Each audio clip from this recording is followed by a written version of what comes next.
ఏపీసీఐడీ మాజీ చీఫ్ సంజయ్ పై ACB case నమోదు చేసింది. వైసీపీ హయాంలో అగ్నిమాపక శాఖ డీజీ సీఐడీ చీఫ్ గా ఆయన పనిచేశారు. ఆ టైంలో తన హోదాను అడ్డుపెట్టుకుని ₹1,75,00,000 నిధుల దుర్వినియోగం చేశారని ఏసీబీ ఆయన్ని ఆరోపించింది. అగ్ని ఎన్ఓసీ వెబ్సైట్, మొబైల్ యాప్ అభివృద్ధి, నిర్వహణ, 150 ట్యాబ్ల సరఫరా కాంట్రాక్ట్ను ఆయన సౌత్రికా టెక్నాలజీస్ అండ్ ఇన్ఫ్రాకు అప్పగించారు.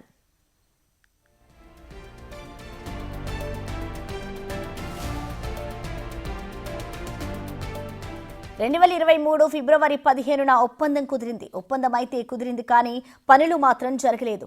అయినప్పటికీ ఒప్పందం కుదిరిన వారం రోజుల్లోనే ఆ సంస్థకు 59,93,000 బిల్లులు చెల్లించారు. అలా చెల్లించడానికి అధికారులపై తీవ్ర ఒత్తిడి తీసుకొచ్చారని సంజయ్ పై ఆరోపణలు ఉన్నాయి.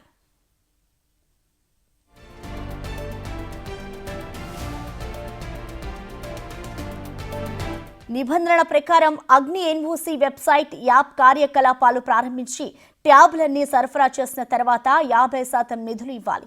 ఆ తర్వాత శాఖపరమైన అంతర్గత సమీక్షా కమిటీ నివేదికను అందిస్తే మరో 25% చెల్లింపులు జరగాలి. సెక్యూరిటీ ఆడిట్ పూర్తి అయిన తర్వాత 20% బిల్లులు క్లియర్ చేయాల్సి ఉంటుంది. ఇక మిగిలిన 5% నిధులు 5 ఏళ్లలో పూర్తి చేయాలి. కానీ ఈ నిబంధనలని పక్కన పెట్టి ఆగమేఘాల మీద ఆ సంస్థకు నిధులు విడుదల చేశారు. 50% పనులు పూర్తి చేసినట్లు సంస్థ ఓ తప్పుడు నివేదిక సమర్పిస్తే దాన్ని కూడా ఆయన ఆమోదించారు. ఇక ల్యాప్టాప్, ఐప్యాడ్ కు కూడా ఎక్కువ ధరలు చెల్లించారని ఆరోపణలు ఉన్నాయి.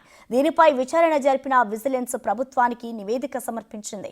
ఆ నివేదిక ఆధారంగా రాష్ట్ర ప్రభుత్వం సంజయ్ను సస్పెండ్ చేసి ఏసీబీ విచారణకు ఆదేశించింది.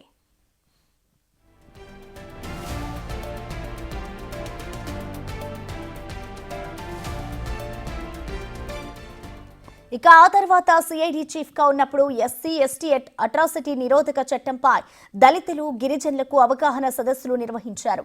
ఆ నిర్వహణ కాంట్రాక్ట్ ను కృత్యాప్ టెక్నాలజీస్ కి కట్టబెట్టారు. అక్కడ కూడా నిబంధనలకు గాలి కొదిలేశారు. ఈ కాంట్రాక్టర్లకు ఏకంగా ₹1,15,00,000 దోచిపెట్టారు. ఇక్కడ కూడా ఒప్పందం జరిగిన వారం రోజుల్లోనే ఎస్సీల కోసం సదస్సుల నిర్వహణకు నిధులు చెల్లించేశారు.